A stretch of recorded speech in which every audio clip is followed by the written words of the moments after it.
Hello, welcome to the latest episode of Data Unchained. I'm your host, Molly Presley. If you haven't listened to this podcast recently, or maybe this is your first time listening, let me tell you just a little bit about what we talk about. As you think about the evolution of data and data sources and IT over the last 30, 40 years, data has become increasingly decentralized and increasingly valuable. As you think about data that's coming in from space, from sensors, from vehicles, from medical instruments, and then being used across data centers, cloud environments, and by a lot of different, not just data scientists, but applications and even computers like in artificial intelligence, the value has really increased. This podcast focuses on what are the challenges with getting access to these data sets? What are some of the solutions that will make it easier or better for you moving forward? And then really, what are some of the outcomes? What is some of the benefit you as an individual or organization may get by tackling the decentralized data problem? So without further ado, let me introduce you to today's guest. Michael Hemenway is a consultant related to all kinds of interesting things related to data and data science. Michael, welcome. Thanks so much, Molly. Good to be here. So before we talk data, maybe just tell us a little bit about yourself, your background, how you ended up where you are today. Yeah, sure. So I live in Denver, Colorado, which is an amazing place. If you haven't come, you should come visit. I live in Castle Rock, so very close Okay. by. So you know it. Others should come too. Yeah, absolutely. Come on down. And relatedly, the thing I love to do the most is ride a bicycle. So if you do come On visit us, streets or trails, just so yeah. people So can I qualify. I ride primarily on road, but I've just picked up gravel riding. Yes. So I now have a set of gravel wheels I can throw on my bike and ride the Highline Canal Trail or ride almost all the way down to Castle Rock on gravel. Okay, slow down if you come past me and my horse, though, because my horse is very afraid of Oh, you guys on the Highland Canal. yeah. Okay. Yeah. I've seen some horses out there, which is super Yes. fun. And I try to be really quiet and give a lot of room and definitely slow down because I bet we are a little bit scary. They are. They don't understand those things attached to the Yeah. humans that they're seeing. Yeah. Yeah. And that's fun. You ride the Highline. That's great. I do. Yep. Yeah, yeah, super fun. I love living in Denver. I love riding bikes. I have two kids, and we love it here. I got started in this work a long, long time ago. I've been in technology for almost 30 years. But I have this weird background. So my undergraduate degree is in chemistry, which was super rad. I enjoyed that. And then I ended up starting a PhD program in chemistry. That's what brought me to Colorado, doing spectroscopy, which is very data heavy and related. Then I left that and I got a degree in theology.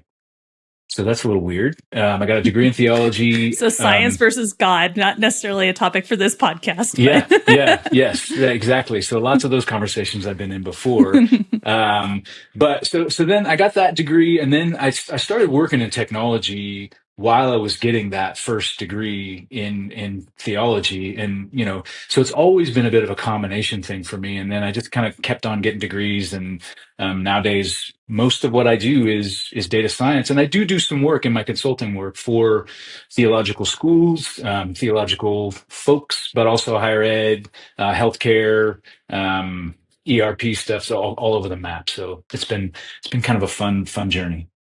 Interesting blend. So this is not about me, but we have so much in common. It's very interesting. I have a biochemistry degree. Actually, it's a double degree, one in chemistry and one biology. And Nice. yet here we are in the data world. It is quite interesting. Yeah. Well, and part of what I love right now, Molly, is that like AlphaFold and some of these really important and quantum computing, both of those things are so important to the biochemical world that I love seeing the combination of those, how data can actually transform the way in which we do that work. Absolutely. Yeah. Part of me wishes I was still there a little bit, but There's a group, they've been on our podcast, their CEO has a group called BioTeam. And what they do is they have a bunch of HPC computer scientists who also have biology PhDs, and their job is to help and bring those two together. But that's amazing. Ari Berman is an interesting guy, and that's exactly what they do. Really interesting group. Yeah, that's super rad. Yeah, I would love that. Let's talk about some of the work you're doing. I know you are, in particular, have thought about some of the work at the Innovation Lab over at iLift. Maybe start there and talk about some of the other work you're doing. So I was doing some really cool work for about the last decade or so. I left School of Theology, which is here in Denver, right nestled next to the University of Denver. Mm-hmm. And ILIF as a school has been super invested in the sort of science society debate ever since the late 1800s when they were founded. So they've been talking about these things for a long time. So about a decade ago, a handful of us at ILIF were kind of interested in data science. And if you remember a decade ago, there was GPT was not a thing we had heard about before. So Mm-hmm. natural language processing looked a little different then, and data For science looked sure. a little different than a decade ago. But back then we started getting some students and faculty together in what we called the Experimental Humanities Lab.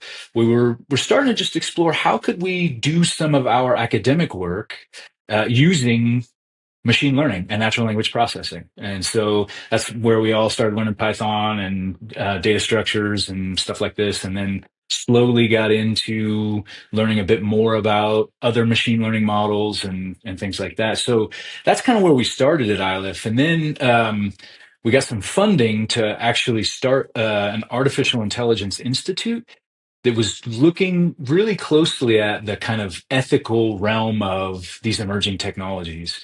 And so we started that institute, and really quickly we realized when we would go talk to companies about like, hey, what's your strategy for developing AI in ethical and responsible ways?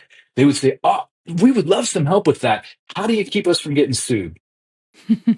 So the conversation would go straight to litigation, right? And it's like, well, that's a good question. We're not lawyers, and so we quickly pivoted to designing and building a model.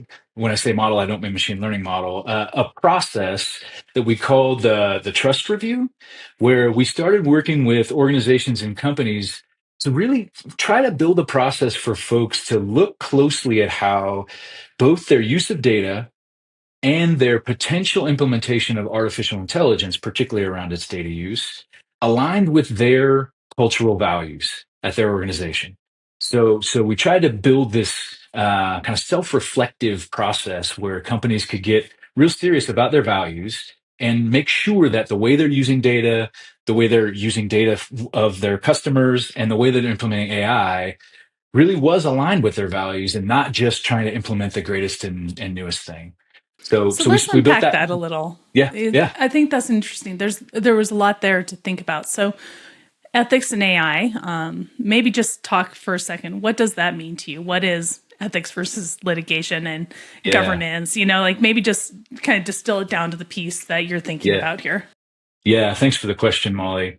And lots of people talk about now. Thankfully, lots of people are talking about ethics and AI, which is a really good thing. Hmm. I think for us, ethics has become much more about how are we helping communities feel empowered in their engagement with AI, and how are we helping both communities and organizations do this value oriented approach, right? So making sure that they're value aligned in how they're doing this thing. And so actually trust is an acronym for us. So the process that we've brought about, and it stands for transparency. So these are the things we think make ethical AI: transparency, responsibility, user centeredness, sustainability, and team or together. So that's actually what we mean by ethics. We think governance matters. We think it does matter a lot. We think we need to be writing laws and building regulations that are a part of this. But the work we're doing is trying to get communities, municipalities, and companies to be looking at those five things as they think about how they're using data, how they're interacting with their customers or their communities, and how they're implementing AI. So that's what it means to us. What's your experience on how far along somebody's thinking this could be, any of those groups? How is their thinking? Or do they have their mission and values defined enough that they just have to get a little bit of help on how to translate that to the AI world? Or Mm. is this bubbling up some foundational work companies need to do? Yeah, that's a great question, Molly. I mean, the simple answer is we find a range, but I do think by and large, so the way I've often been framing it lately is I think AI is an opportunity for organizations or groups or companies or municipalities. It's an opportunity to get really serious about your values, right? It's because this is it's a AI is a thing that is emerging quickly, and it's a thing that is going to have impact on most of these domains. And so you can wait if you want and not do that work, but I think it's an opportunity to do this work in a way that not only informs their relationship to AI, but also actually, like you said, does some of the foundational work of what do we really value, right? We Hmm. have this mission statement out here, but do we ever put it to work, Yeah, right? exactly. Are Do we we ever exercising it? use it? Yeah. Hmm. Do we use it for alignment, right? And what I have found is most organizations have a mission and vision. Some of them even have a statement around core values. But what they struggle with or what they need support in, and many of them want it, is how do I operationalize those in the alignment process of how I use data, how I implement technology, how I build AI, and those sorts of things. So I find that to be far less common. People don't have that alignment process in place very often, and so which is a fun conversation to have. It definitely is. And then how does that cascade out to things like consent, documentation? So you get your vision, your mission, your values sorted, maybe define that into an AI use of data policy. How does it get enforced? Things like consent. It often doesn't, to be honest, right? So sometimes it doesn't trickle out. But so to give you one contextual example, so we've done some work with the mental health um, industry, where we've partnered with some mental health organizations as they have thought about, there's an increase in demand for mental health, right?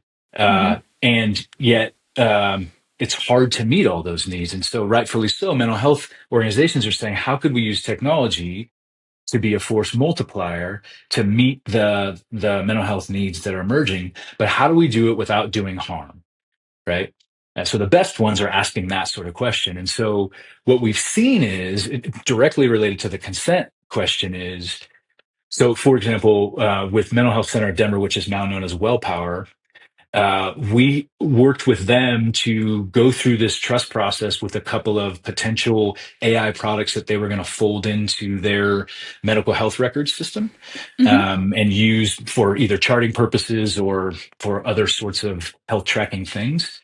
And along the way, we ended up exchanging some research with some of these companies around what is happening with consent models in the mental health space, right? And how might we need to change actually the industry's model around consent, right? So it's not just making sure you're transparent, because one of the parts of the trust process is asking companies to be really clear about their consent model.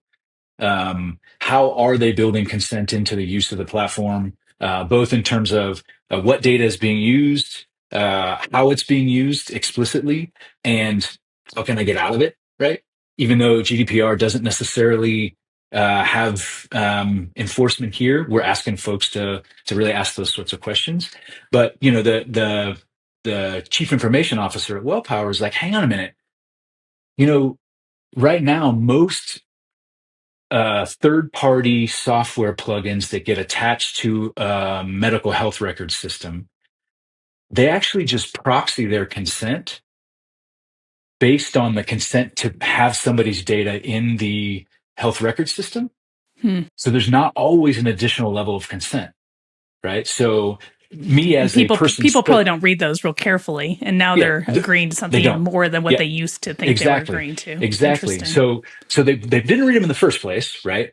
And so building in that sort of education. One of the other things we talk a lot about is how do we cultivate data citizenship so that people are more empowered to ask Hmm. questions about those kinds of things, so that we're asking companies to write those consent policies and informational yes, I agree. Write them in ways that are actually accessible and that people will read, right? That sort of work. And understand. Um, Yeah. and understand, right? That sort of thing.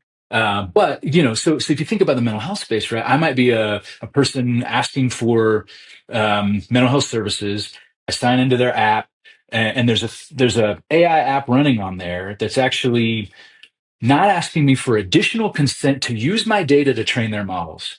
It might be saying, hey, we're going to be recording your video or something like that. But there's nothing in there that says, and we're going to use that data to train models that might be used in other organizations. Hmm. So this is a So really good yeah, piece of awareness, I think, for everybody to think about. Ultimately, just like I think a lot of people realize they need to be responsible for their own healthcare.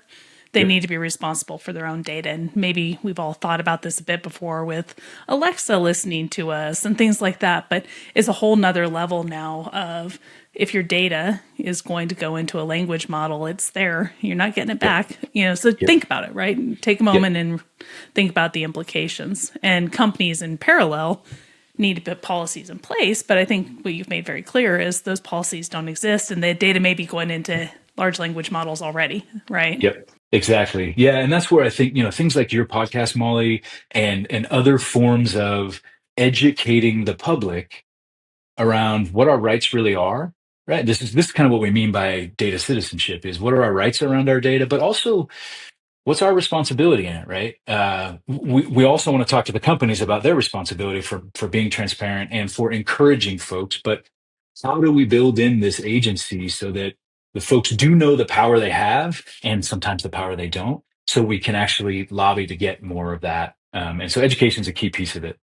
Absolutely. And I this isn't specifically where we were planning to take the conversation, but it made me start thinking about I said something to my mom the other day, which of course she's getting up there in years, lovely woman, smart. Yep. And I was talking about something I do for work and said AI, and she didn't know what AI was. And, we all kind of take for granted in our world, that ChatGPT is a part of our life and things like that. But there's, people who really don't understand AI or what it is. And it just puts the onus even more so on initiatives like what you're working on, that we have to help protect those people too, who, even if she saw the consent form, she wouldn't have a clue what it was. She just Yeah, wants her that's health right. care, right? That's right. Yeah, that's right. That's right. And I mean, I've had similar conversations with many folks too. And so I'm glad that you can talk to your mom about it, right? Sure, exactly. And I think that's a key bit where community matters, Molly. Like, Hmm. I think one of the ways we have found the biggest impact in terms of this durable education and durable building of data citizenship is making sure it's a community effort rather than just asking individuals, take responsibility for yourself, right? How Hmm. do we together learn who's not going to be able to know so we can help, right? And what are the different populations that won't have access to this kind of learning, but are still being ingested into this ecosystem of data usage? And so how do we care for each other as a community?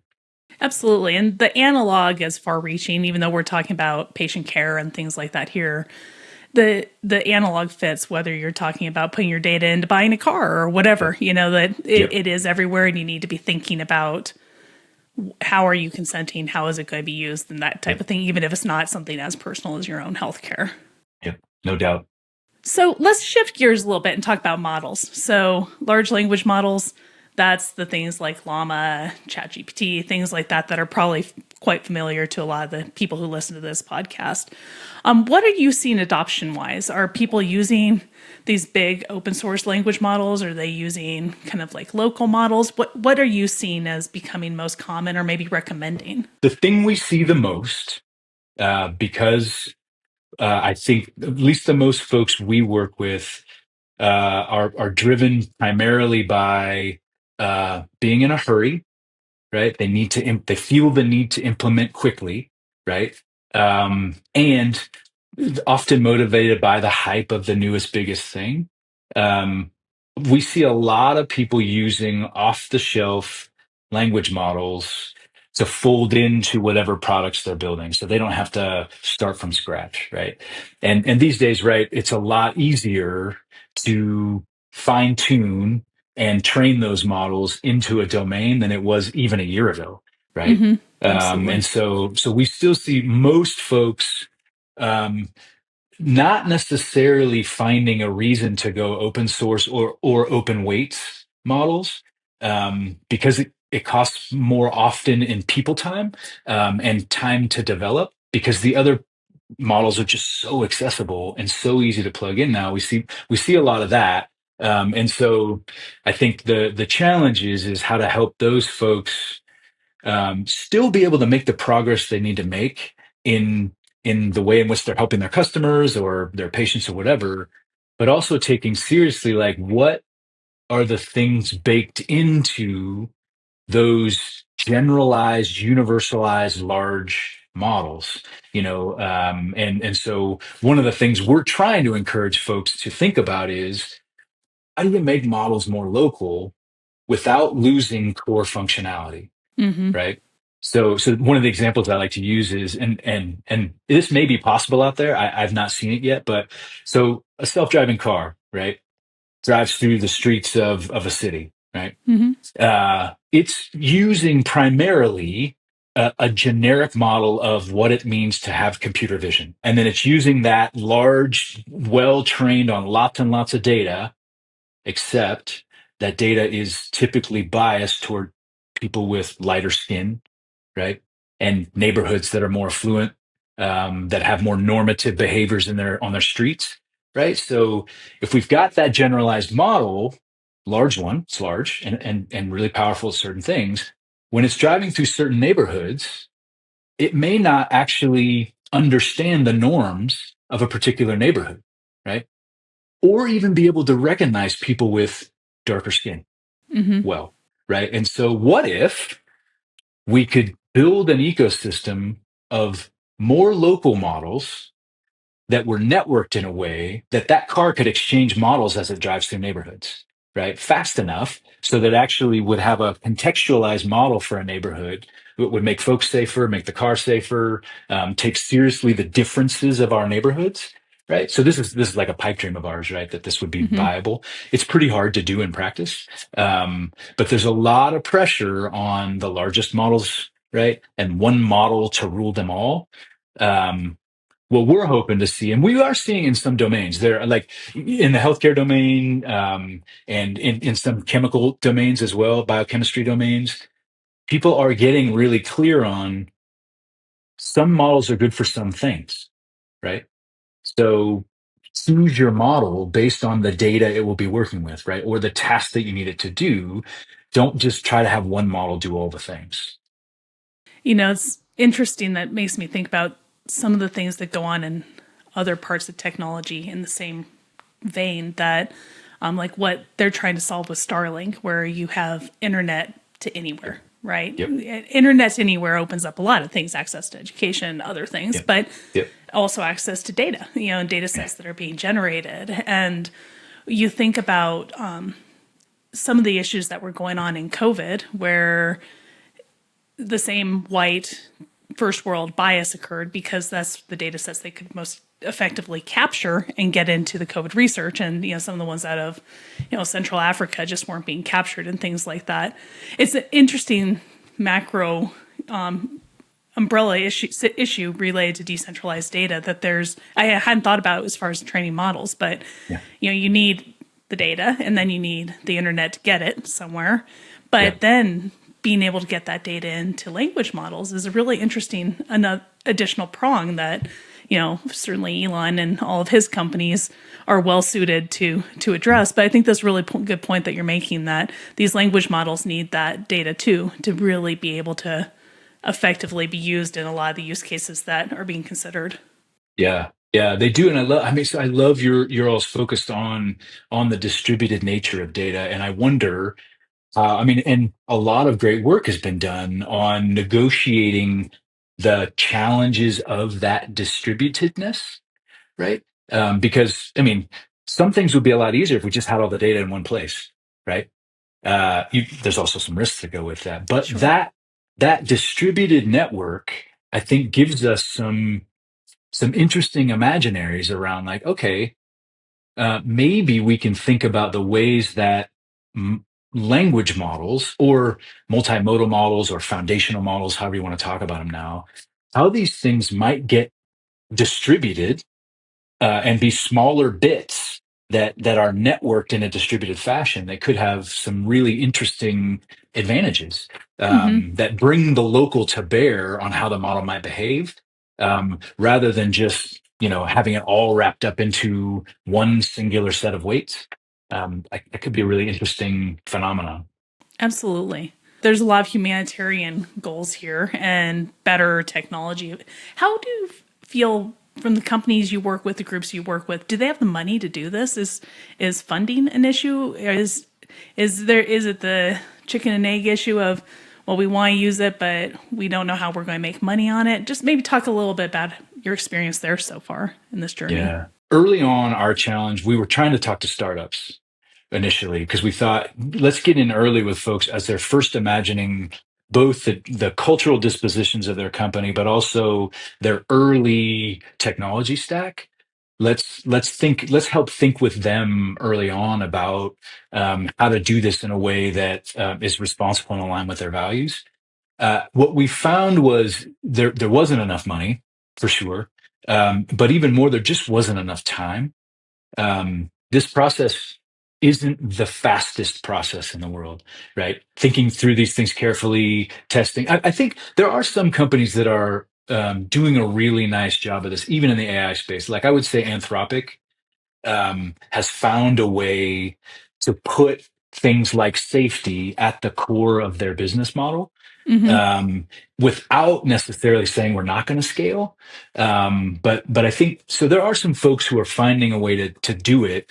But our experience has been at an early stage of a company, it's hard to invest in this because there are so many other pressing and urgent things that need to happen to get the company off the ground. Um, we have found that there's a lot of interest in this work at more mature companies, and particularly we do a lot of work with companies who are working with underserved populations or often marginalized populations, and so these folks care a lot about not doing harm, right? And so there's a lot of interest in the work. Again, the challenge is getting buy-in in terms of uh, what are we not going to spend money on in order to spend money on this, and so if we had a larger team, um, I would want to be doing some of the work you mentioned earlier around how could we leverage open source models to begin to provide some alternative options for companies who are open to it, so it wouldn't be so cost prohibitive, both the process and the technological implementation. So I think there's a lot of folks with money. So I don't know that money itself is the issue. I think that making the case for return on investment for doing this slowdown work. I mean, one of the ways we talk about is that trust is actually the bottom line, right? It's the bottom line with your customers, it's the bottom line with your staff and employees, and it's the bottom line with your stakeholders, right? Mm-hmm. You may have to slow down a bit in order to build that trust, but if you do, right, the potential for long-term viability, I think, goes up. Now, a lot of companies don't want to make that bet. Well, it's interesting that we see on the side of the business where I'm involved with like infrastructure and buying GPUs and putting these projects into place that your point about taking time is relevant there too, that organizations are being pressured, hey, go figure out our AI Yep, strategy, go yep, faster, don't let us fall yep, behind. yep, But then they go implement something that, for one reason or another, is not the thing they want. They've spent a ton of money and a ton of time, and they've made an incorrect choice. yep, So there's a lot of like, okay, let's slow down and see if we can find people to learn from who have done it since this is so new. And it sounds like there's something similar on yeah, preparing your organization just in general. Don't feel like you yeah, have to rush into it just because, yep, everybody's doing it. yep, absolutely. Yeah, so you had mentioned as kind of a key takeaway from the folks listening to this podcast, take the time to think about the impact, look at your values. Maybe you can just give some guidance, and also if they're interested in engaging you and your team, how do they do that? Yeah, thank you for asking that. You can reach our team at trust@ilf.edu. Um, Okay. And we'll put that in the show notes. So that's anybody great. listening, Yep. go check out the show notes. Yeah, you can reach out, or you can look up. I think it's www.ilf.edu/trust. We'll put maybe that in the show notes too. But We can do that. So that's how you can get a hold of this team to talk about it, and just to have a conversation even would be great. I think you said it well, Molly. I think what I would encourage folks is to dig into your values. This is it's an opportunity, right? It's an opportunity to get really close to your values, right? And there's a research consortium called DARE that was, I think, co-founded by Timnit Gebru, who's famous in the AI space. But they actually, in their statement about who they are, they make the claim that AI is not inevitable. Right. And when I talk to groups about this, they're like, "What? Of course it's inevitable." It's like, that's a little bit my reaction too. That's interesting. Exactly. So, but I think their posture is one, courageous, and I think it's really important, right? So as you said earlier, like, as a company, if you implement AI in a way that's not values grounded, it will do harm. That's what we've seen, right? Mm-hmm. And that harm may be money lost for you, right? It may be customers lost for you, and it may be worse. It may actually be causing people real harm in the world, right?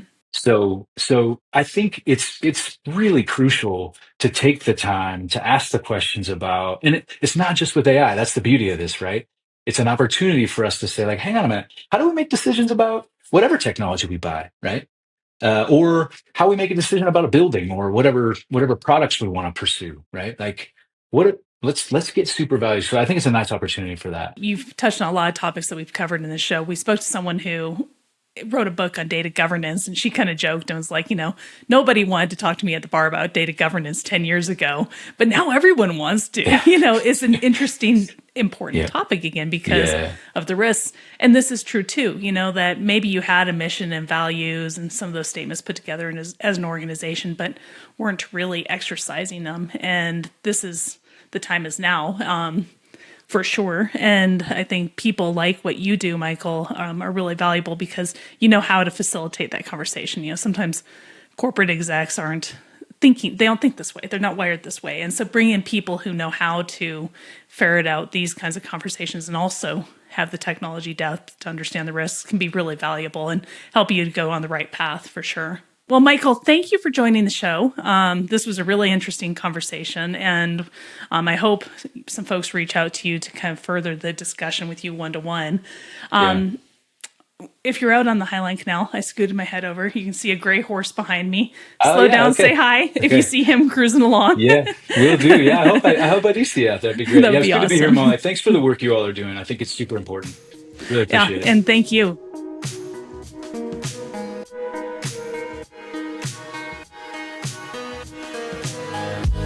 Thanks for listening to Data Unchained, powered by Hammerspace. To learn more, visit hammerspace.com. If you have a guest you would like to hear on the show, email me at molly@hammerspace.com.